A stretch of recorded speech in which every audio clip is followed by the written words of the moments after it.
Well, hello there, welcome back. Today I wanted to have a little chat with you and hopefully start a fruitful discussion.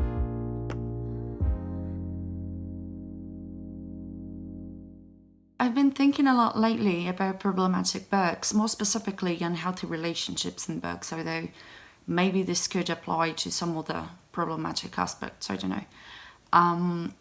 And I have a lot of things that I want to say and a lot of questions that I want to ask. Hi, so messy editing me here. I just wanted to pop in here and say that I am also talking about enemies to lovers relationships when I'm talking about unhealthy relationships.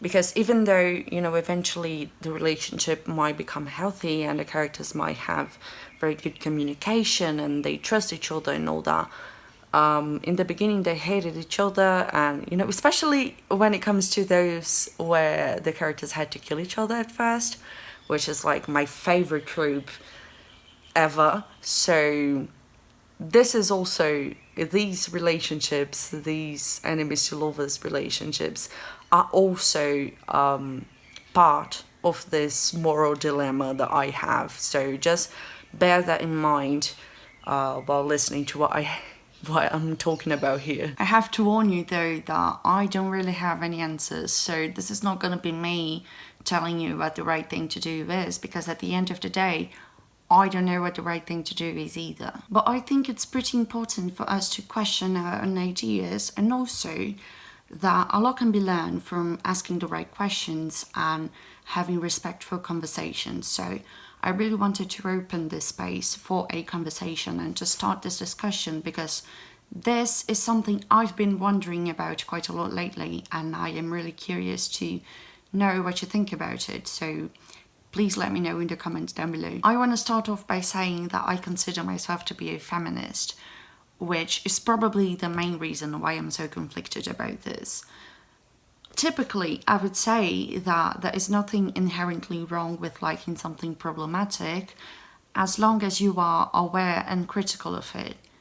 But there's a lot to unpack here. I often prefer to read about broken characters, I guess you could say, and characters with unhealthy tendencies and unhealthy coping mechanisms, or just awful, evil characters, plain and simple. And the same goes for fictional relationships. I often find myself gravitating more towards fictional couples that have like two broken people who are kind of just trying to be whole again, if that makes sense. I think more often than not, it's a lot more interesting to read about characters who are broken or unhealthy or just evil than it is to read about characters who are proper and good and healthy and all that.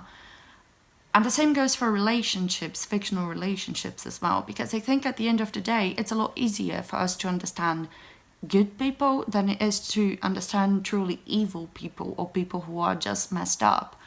I think it takes a bit more for us to understand them, and so I think it's a lot more interesting to have to understand someone that I wouldn't otherwise, in a fictional setting, if that makes sense. So I think maybe it takes a lot more for you to write an evil character or a broken character, etc., etc., that people can actually understand and relate to a certain extent, And so whenever someone is able to do it, it's just always so good that I just find it so much more interesting, I find good characters to be quite boring sometimes, I don't want to read about someone who has everything figured out and has the moral compass, being so strict, I guess you could say, like nothing ever shakes it,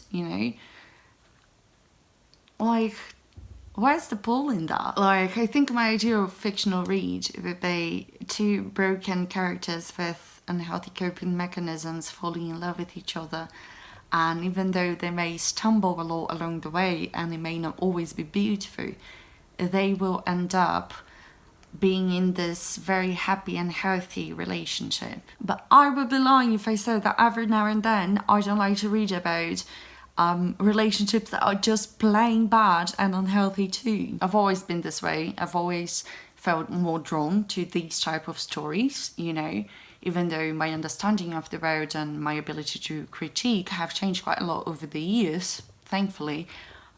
This is something that's been always here. But yeah, to this day, I really like reading about that. And I also really like reading YA, for example. And when these two tastes overlap, I am overjoyed.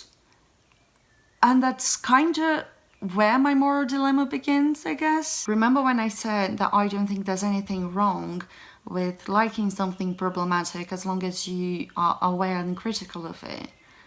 Here's the thing, we cannot ensure that everyone who comes across a certain book will have the tools to understand that it is problematic and to be critical of it, you know, especially teenagers. For example, Twilight, okay, this sounds really bad, but let's pretend for a second that this book isn't racist. Okay, and by that, of course, I mean, let's pretend for 1 second that the only flaw of the Twilight series is the unhealthy, abusive relationship and sexism, just so I can explain my point. I want to read it again because this is very nostalgic for me and I am very attached to this because I started reading because of it, etc., etc. And so I pick it up and I read it again, and I know, because I have the tools to understand that, I have lived my life, and with my experiences and with the amount of things that I read and that I learned about in feminism and all that, I understand that the relationship portrayed in this book is not healthy. And so I am able to just turn this part of my brain off to have fun while reading the book.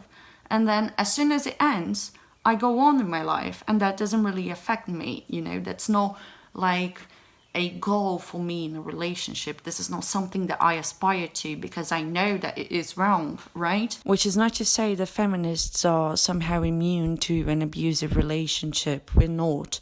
That's not my point.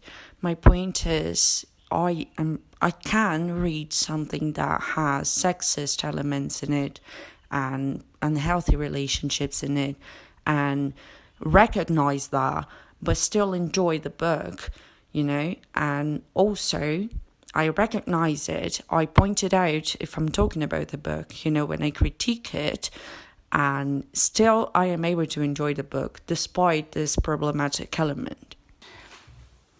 But let's say a teenage girl comes across the same book and she doesn't have the tools yet to understand that this is problematic. And so she just reads it and she thinks that this is the most romantic thing ever, and oh my god, I want an Edward in my life. And let's not pretend that this is something far-fetched, because this literally happened to most of us during the Twilight era of the world. And so I'm left in this very conflicting position, because then I still don't think there's anything inherently wrong with you liking something that is problematic as long as you know it. But how? I cannot ensure that everyone knows it. The thing that worries me the most is people who don't have an understanding of what a healthy relationship is, picking up books with unhealthy relationships and thinking that is something to aspire to, you know, or a goal in a relationship. And especially teenagers, but not only them, you know, because there are plenty of adults with unhealthy notions of love and relationships and all that. In fact, I would say nowadays maybe there's even more adults than actual children and teenagers with unhealthy ideas about relationships and love and all that. And so I'm left concerned and worried about the people who get to these books and don't have this understanding, you know, and what they will take away from it and how this will influence them in their life. But at the same time, I have to wonder, is it really the author's responsibility to educate anyone on anything? And is it really the author's responsibility how the book is going to impact every single person in this planet, and what every single person is going to take away from the book? My go-to answer would be no. But this is such a complex issue that I don't really know. You know, I don't really have an answer. And then I'm left wondering, should we really take out these parts of stories which are often not only the most interesting, but also the most thought-provoking and the most complex because of teenagers. Like, should we really dumb down stories for teenagers? Isn't that a bit patronizing? I do think it's a bit patronizing to think that teenagers are not able to handle this type of complexity in the stories. At least from what I gather from the teenagers I know, my youngest brother is a teenager and all his friends and all that. Teens nowadays are so much more knowledgeable in terms of feminism and racism and all that, you know, which is not to say that they are perfect and all of them are unproblematic, but I feel like they are learning about this stuff a lot younger than I did, for example. But again, this is not only about teenagers. Like, oftentimes adults are a lot less informed, I guess you could say, on these types of things. And so, you know, it's not off the table that an adult woman is gonna read about an unhealthy relationship and think it's romantic and beautiful and all that. That is a huge possibility as well. And there's also the fact that this content might be triggering to some other people. But I think that leads into a whole other conversation, and my takeaway for that specifically is publishers, please include trigger warnings in your book. And it's funny because often when I am talking to people about this, the answer that they give me is it's all about the framing, which I think is overall a very good answer. You know, for those of you who don't know, the framing is basically, in this particular conversation, the framing is basically like the way the story is told, and like if the text and the other characters in the text support the unhealthy and problematic aspects of it, or if they, you know, imply and that it is not good. And I think that's overall a very good answer, but I think there's also a lot to unpack there, because we have books like You by Caroline Kepnes and Perfect Days by Rafael Montes and Lolita by Vladimir Nabokov, which are told from the perspective of the bad person. And for me, when I read those books, it's quite clear that the text does not condone these people, and the other characters in the road do not condone, and the logic of the road does not condone these people and their actions. But so many other people have a different reading of it, you know? So you see how that could be a problem for that type of answer. Because, like, for me, the framing is clear. I think the framing clearly does not condone the actions of these characters. But many people read them and think it does. So even if it's all about the framing, so many times people have different readings about what the framing actually is. So it's very complicated to think about it. And I think it all goes back to, should authors be responsible for educating people on whatever, but specifically on what is healthy and unhealthy?